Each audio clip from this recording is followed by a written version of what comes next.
Nelson Mandela a dit « Il n'y a aucune passion à jouer petit et à se contenter d'une vie inférieure à celle que vous êtes capable de vivre. » Maintenant, je suis sûr que dans vos expériences à l'école et en postulant à l'université, en choisissant votre majeur et en décidant de ce que vous voulez faire de la vie, je suis sûr que les gens vous ont dit de vous assurer d'avoir quelque chose sur quoi vous rabattre.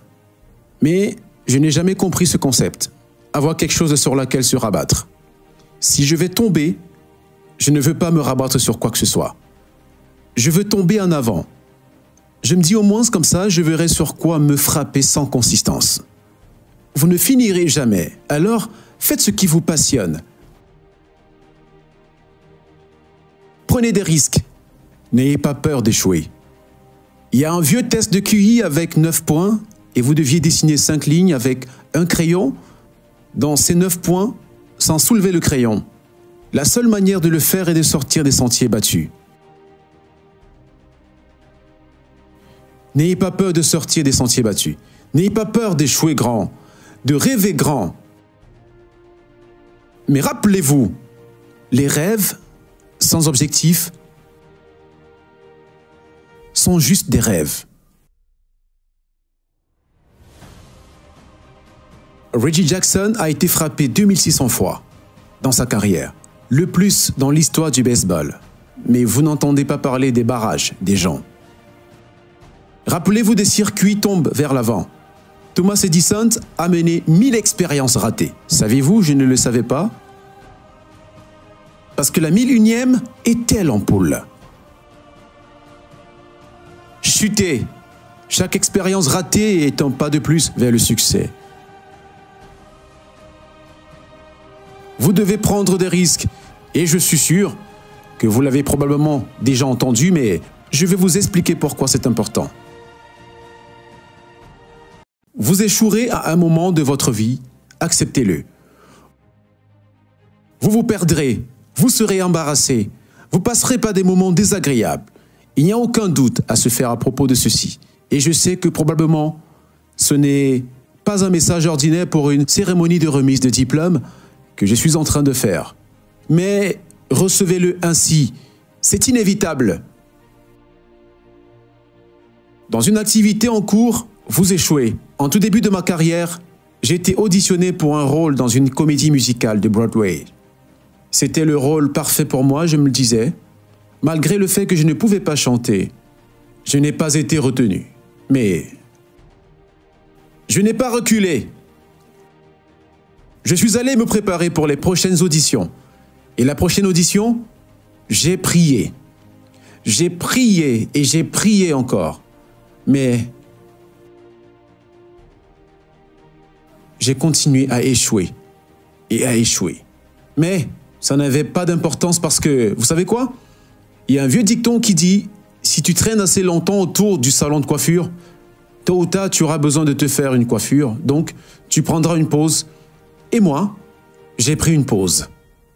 L'année passée, j'ai fait un jeu appelé Clotus sur Broadway, mais voici l'énoncé. C'était dans la salle de conférence de la cour. C'était dans la même salle où j'ai raté ma première audition. 30 ans plus tôt. Le fait que chaque diplômé a aujourd'hui une formation et un talent pour réussir. Mais as-tu le cran pour échouer? Si tu n'échoues pas, tu n'es même pas en train d'essayer. Tu n'es pas en train d'essayer, je le redis encore.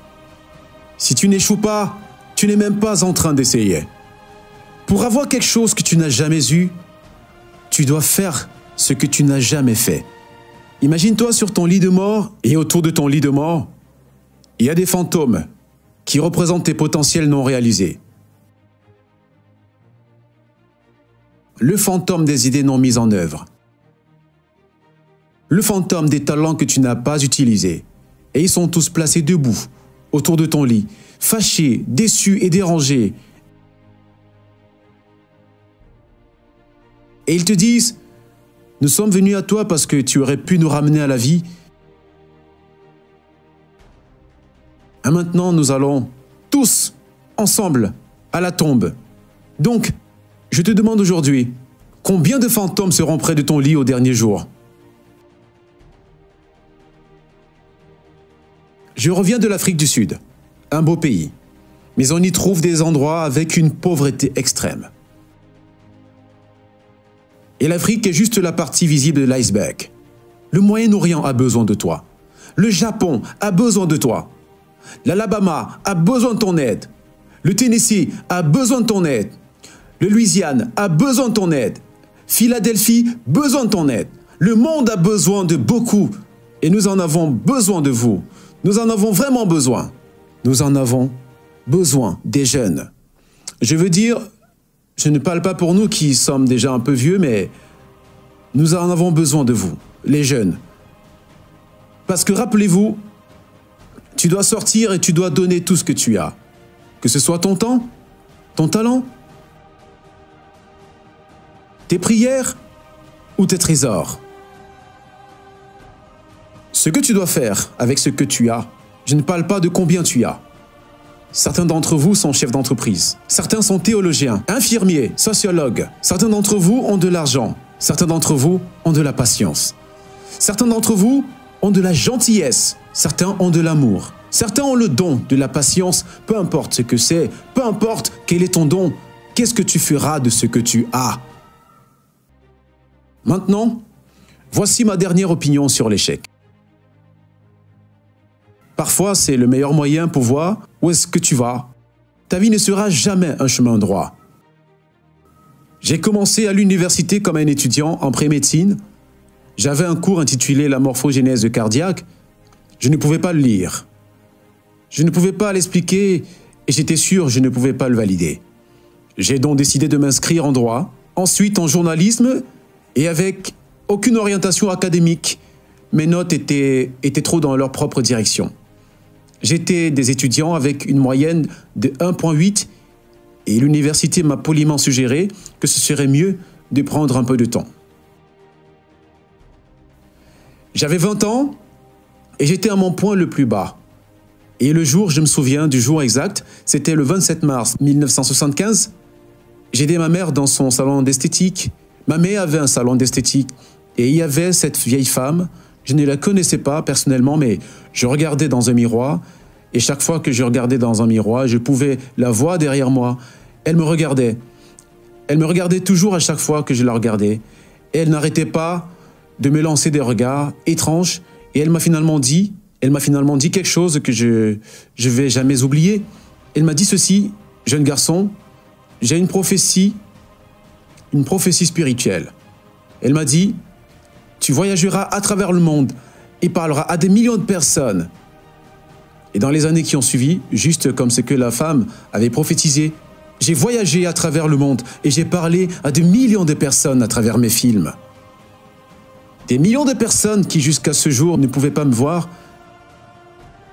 Je ne pouvais pas les voir pendant que je leur parlais et ils ne pouvaient pas me voir. Ils pouvaient seulement voir le film.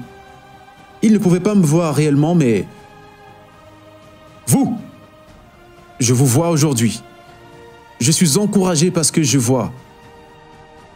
Je suis renforcé parce que je vois. Parce que prendre le risque, ce n'est pas juste avoir un boulot. C'est aussi savoir ce que tu sais et ce que tu ne sais pas. C'est d'être ouvert aux autres et aux idées. Les chances que tu prends, les personnes que tu rencontres, les gens que tu aimes, la foi que tu as, c'est ça qui va te définir. Ne sois jamais découragé. Ne te retiens jamais. Donne tout ce que tu as. Et quand tu tombes, toute la vie, rappelle-toi de ceci. Tombe vers l'avant.